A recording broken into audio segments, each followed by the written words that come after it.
I didn't understand it, but I understand it now. If this is the last video you share before TikTok ends, this is the one. This is the reason. 40 years ago, President Reagan traveled to China for the first time almost 40 years ago when Louis Rukeyser talked about a very different Chinese economy and a very different level of U.S. debt. Meanwhile, the Republicans were glorying in the marvelous media coverage of Ronald Reagan's smiling trip to communist China, a voyage that might have seemed as unlikely 4 years ago as, say, a $200 billion deficit. There is, at least this time around, a little less of the euphoria in the U.S. business community that prevailed when that other virulent anti-communist Richard Nixon went to China in 1972. To take us through just how far the Chinese economy has come since President Reagan's visit in 1994, here's Bloomberg International Economics and Policy correspondent Michael McKee.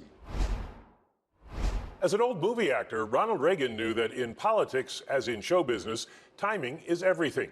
After presiding over two of the deepest recessions in American history, by 1984, President Reagan was running for re-election and anxious to frame the morning in America again economy.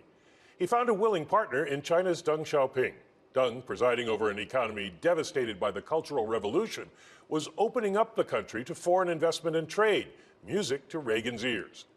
One thing China had in abundance was cheap labor. It became a manufacturing powerhouse, and export-led growth turbocharged the economy. On a dollar basis, it is now the second largest in the world, right behind the U.S. And Reagan helped, lifting trade sanctions on China. That had an important impact on the U.S. as well. From Reagan's time through Obama's presidency, Americans saw inflation and interest rates fall to almost nothing.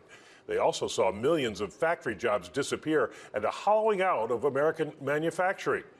That's created big tensions between the Chinese and the U.S., a trade war, and sanctions again.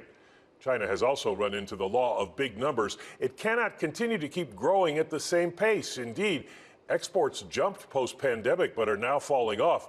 The post-pandemic economy is, by China's standards, sputtering.